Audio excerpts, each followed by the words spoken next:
Hey, hello, Gravitrons. I'm more gravity. Let's play chess. All right, we've got this. We're gonna play some blitz chess.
Okay.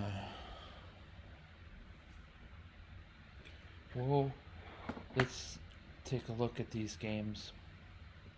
See if my opponent wants a rematch first.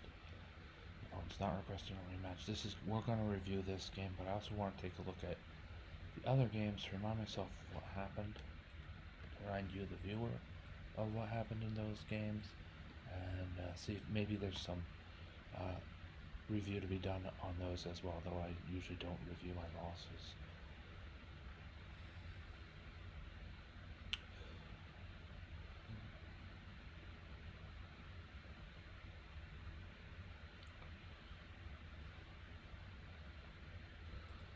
Set this one to review.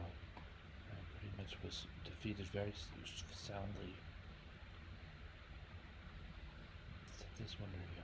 There was one, yes, one of these two, I think it's this one, against MAN, against Man, that I had a 12-point material lead at one point, and he came back, so to speak, and won the game. Yeah, see, look at this. I had a 12-point material advantage. Now, some of this material is soon to be lost by way of tactics, but even still, 6.9 ahead on the evaluation by Stockfish.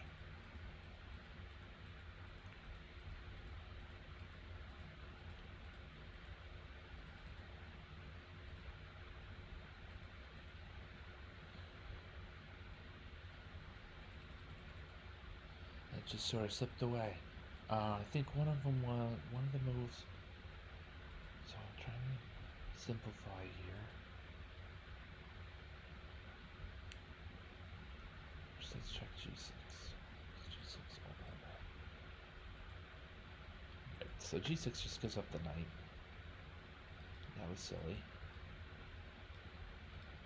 Of course, I have very few seconds left on my clock. This is not a move I would normally play with any time. So that's how that is right now. And that's it. Here with black, black is here with black to move. This is closer towards level than I thought. So there's a mistake earlier on, maybe around here. Yeah, knight to e5. I don't need knight to e5. We've got this knight's escape covered, so I'll show it on practice.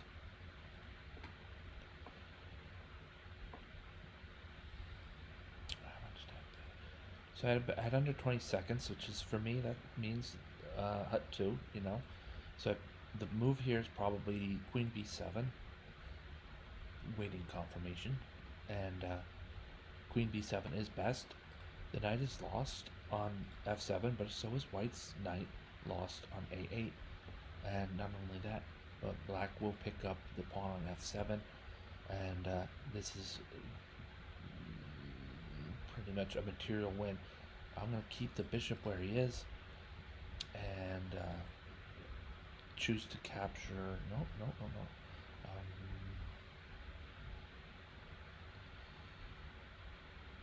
Maybe just make use of our weakest piece by playing rook to d8. King e6 threatens 2 rooks for a queen, which white cannot withstand. And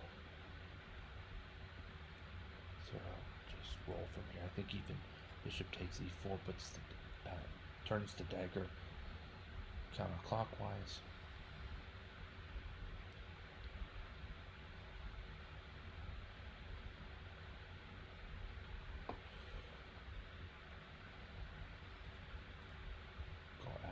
Rook.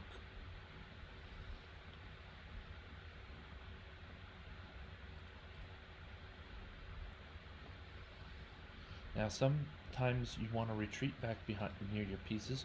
In this game, white has 2 rooks and no other pieces. I mean, the other pieces, but in terms of long distance pieces. So we're actually going to hide behind white's own f pawn here on f7. This pawn will consistently serve as a block against white's potential attacks on my king here on f7, at least for a while. It doesn't have to be.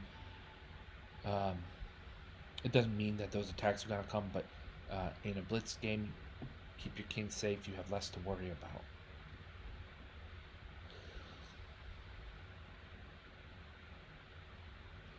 So here, with black to move, I'm mostly looking for how to maybe safeguard the c pawn, or better yet, I think rook d5 is good here, right? My opponent's throwing material away for it's not clear what reason. Kind of pushing my bishop to f6, where he's now guarding the advanced pawn, and I could choose to play h6, keeping the h7 pawn, the pawn on the board, or even just start pushing immediately and find our way to d1. There's no reason to really throw away the h pawn, so I'm going to play h6 here.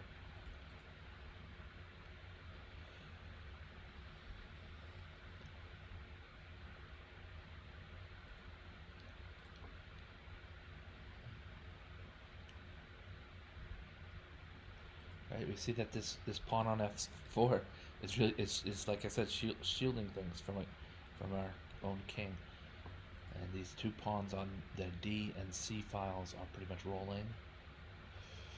We're gonna push the pawn here. You know what? Even short of that, bishop h4. Not sure about king h2.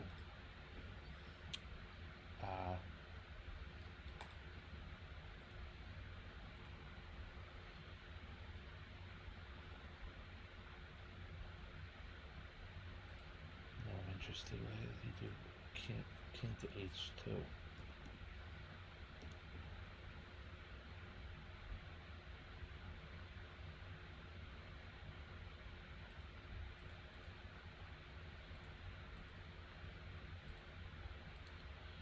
I like out of these options. King to h2 is almost a surrender. So we're going to play for the computer the move rook to f1.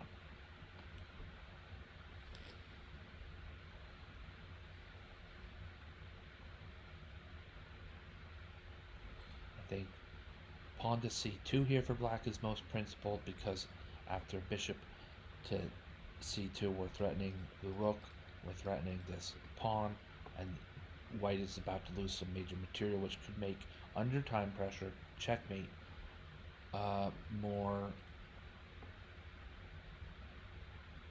attainable, easier to attain within the allotted amount of time. Put the king back here.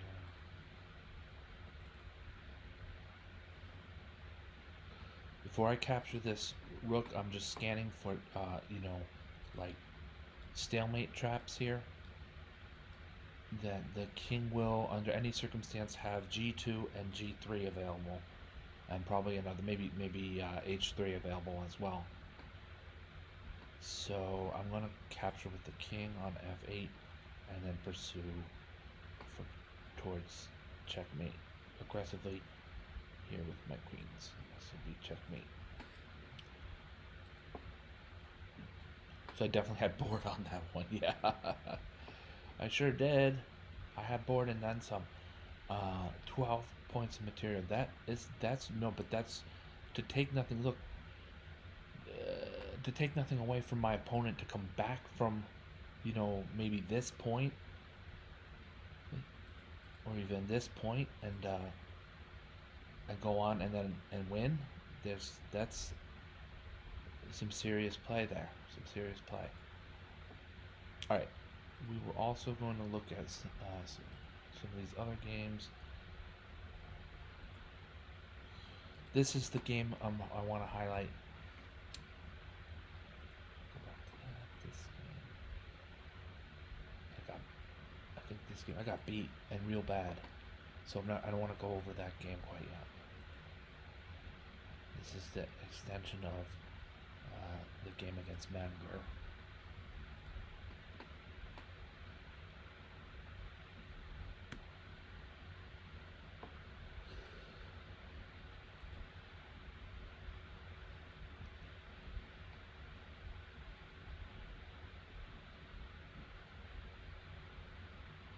Okay, right. So we go to this view. This is the analysis view, and I have the black pieces.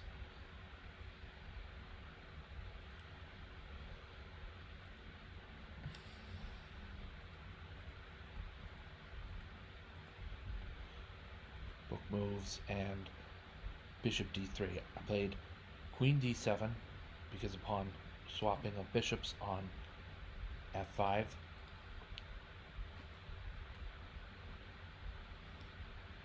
that leaves black uh, better developed than if black swapped bishops here on d3. Keep that in mind. And I played queen e6 check. I think my opponent found the answer here with knight e2. It kind of says, so what about queen e6 check? You're now, you have a piece that's under attack, and you're protecting it once, it's under attack twice. The knight's pinned, but there's going to be a castle soon, and other pieces moving around and everything. You really think that pin's going to be the be-all, end-all of this chess game? So I really value this move by my opponent, knight to e. In this position, knight to e2. That shows some really deep understanding of the position.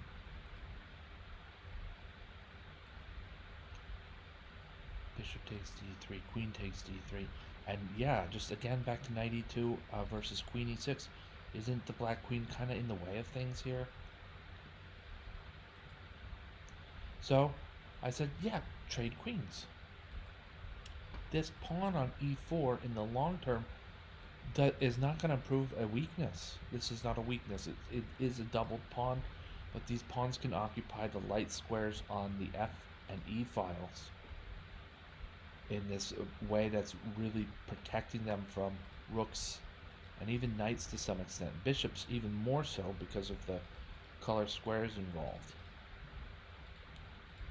Right, this is a dark squared bishop, and these are light squared pawns. So the pawn on e4 here, after d takes e4, I view this as a strength for black. Sorry, the pawn on e4 here, positioned after the capture, d takes e4. I view this as a strength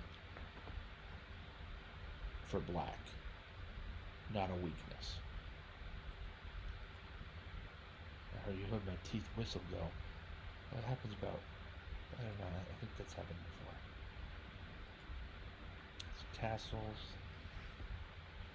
And this is all kind of natural play.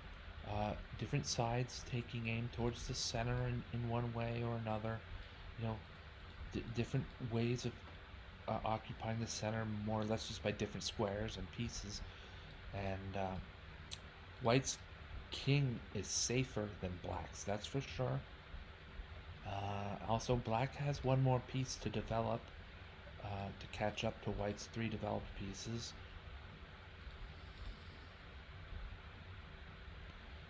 That being said, I think black is better situated for some kind of pawn storm on the king side.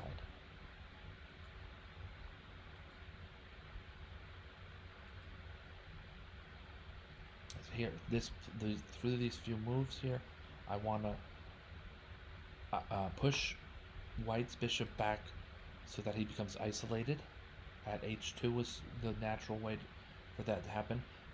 It's possible to have played bishop e5, and then after exchanges on e5, my knight has to give up the initiative. But maybe my opponent didn't want to lose the minor exchange, which I can understand that too. That's another value. That's another consideration. Right, like we said, these pawns with the zigzag pattern on the E and F file are actually quite strong. How strong? To the tune of sacrificing a knight strong.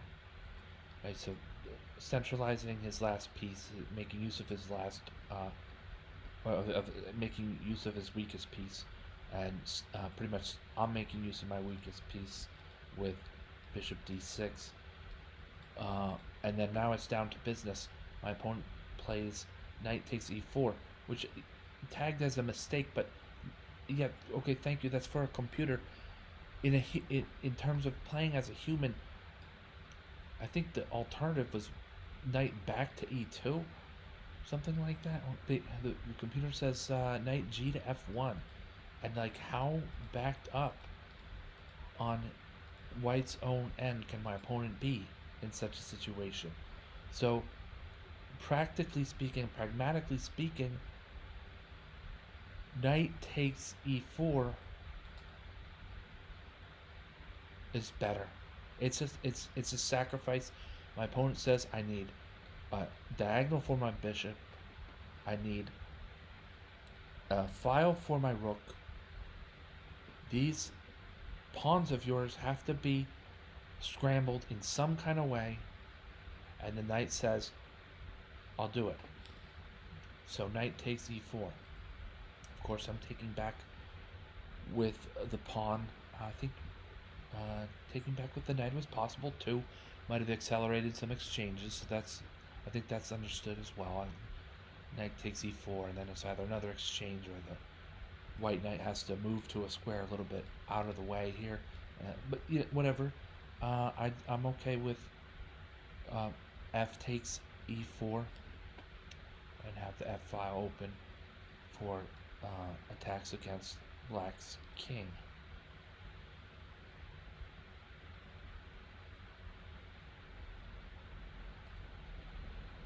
Knight takes e4. Then here, just correct calculation. I think it's actually kind of the swaps of pieces is actually kind of flexible here for black. That flexibility is it knight takes e4 or is it bishop takes h2 check? And you can see that in these numbers 2.56, 2.55. These are almost the same thing. So I played bishop takes h2 check. It seemed more forcing for me. Of course, the king's gonna grab the extra material, or else it's just silly.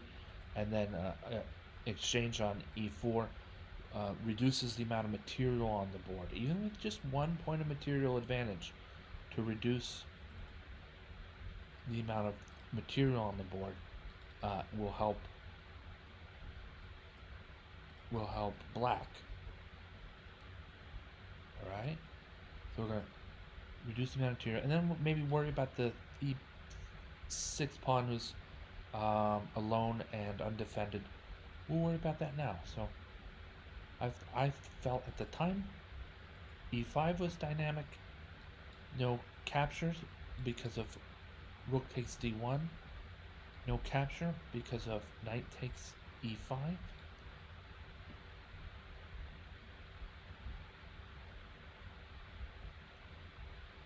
And then open up, make a move like rook takes, pawn takes d4, and either force white to have the isolated pawn, or he's got issues with how to exchange pieces on the d file. Didn't quite work out that much after this.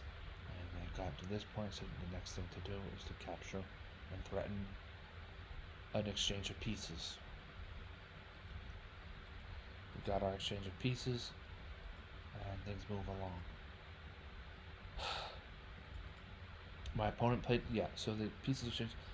I challenged the rook on e8, also activating my king. And after rook h8, right, my opponent, he or they are attacking my pawn on h6. And when I made the move king d7, probably, when I decided that could happen. But also here I reaffirm it. The idea is to either protect via rook to d6. My thoughts here, though, are this pawn might get lost anyway, and if I play rook to d2, I'm just going to be faster at picking up my opponent's pawns than he is going to be at picking up my pawns. My pawns are diagonal to each other, so it takes capture, move, capture to pick up this g pawn. Whereas once I'm on d2, it takes either direction really, but probably F is more principled because of the pin. It takes capture, capture, capture. So this is beneficial for black. White makes a great move. It's the best move, but we think that maybe the extra piece is going to be the telltale here. Black, I went here because of the pin. I felt that was good. I'm thinking on second thought that B2, yeah, and Stockfish indicates as well. Rook takes B2, kind of keeps two pieces under attack, right? If we capture on F2, I'm attacking only the B2 pawn, at least at that moment. If I capture on B2, I'm attacking both the F2 pawn and the A2 pawn. And that's a general rule too. You want to be able to do that. Attack two pawns at once with your rook instead of one, and it's very often occurring on the 7th rank or the 2nd rank.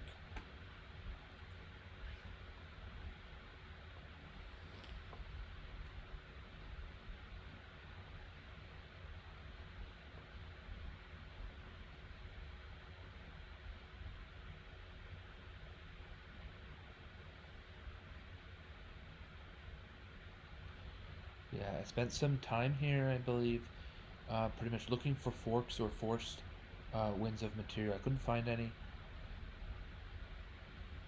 And the sacrifice of the rook on h7 is, of course, the right move. Maybe there's some nuance with a move like rook to c8, but I don't want to calculate that when I know that I have a8 equals 1, a2 to a1 equals queen.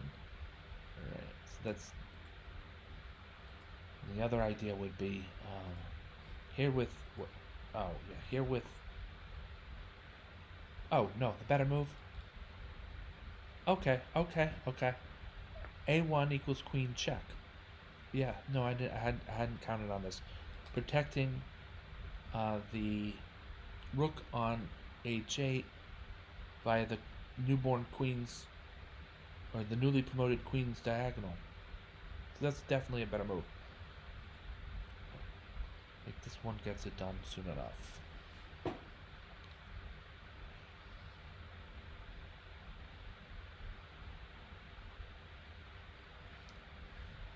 Okay. Actually, we're gonna go back. Just probably won't take long because it's such a crushing move. Let's play a1 equals queen check.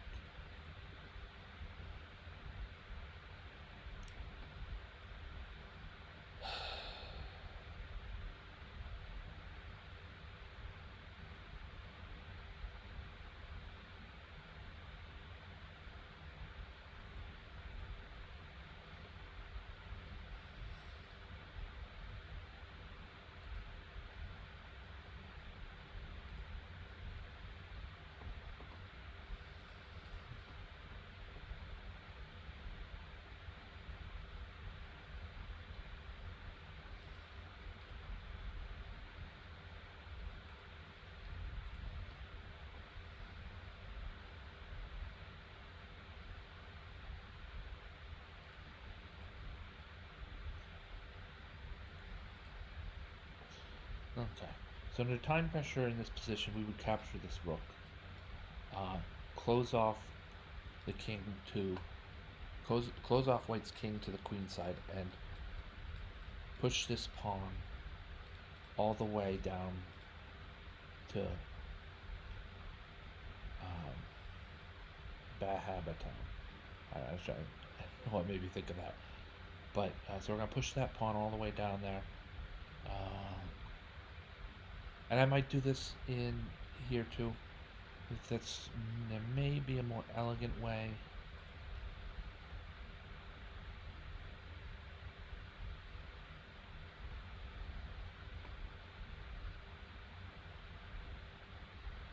show you this.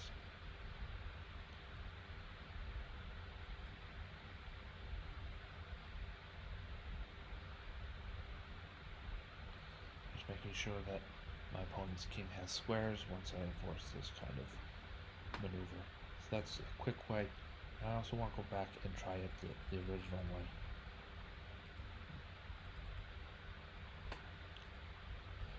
Alright, so we're going to go to the C file and push. We're not even worried about that knight all that much. If my rook becomes attacked, we bring him all the way back. Push and push, and he attacks again, then all the way to the other side. Then to promote to queen, we start cordoning off, in this case, ranks.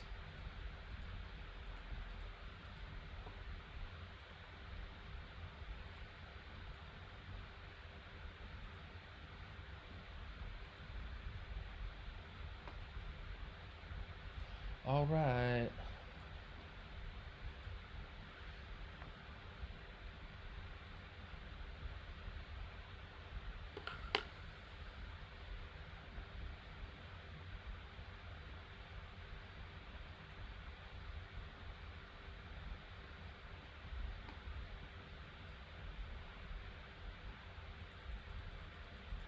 This is how the game, as it was played out. My opponent resigning here on move 48. A very gracious resignation. This is one way that you resign so as to not draw on draw or win on some kind of like totally doopy, not doopy, totally droopy error like queen f6 or something. And it's an honorable way to indicate that the game was well fought. And then it was, and black won. Meiner Meinung nach, as they say in German, in my opinion. Why my opponent resigned, I don't actually know, but in my opinion, this is one good way to think about that. When you resign in a way that the game doesn't end in tragedy. I've felt my opponent and I both played strong games. I'm almost certain that I'll be borne out by the, yep, and it is the accuracy. Both sides over 80%. Well, actually, at 80% and then over 80%. And so that's nothing for anyone to be ashamed of.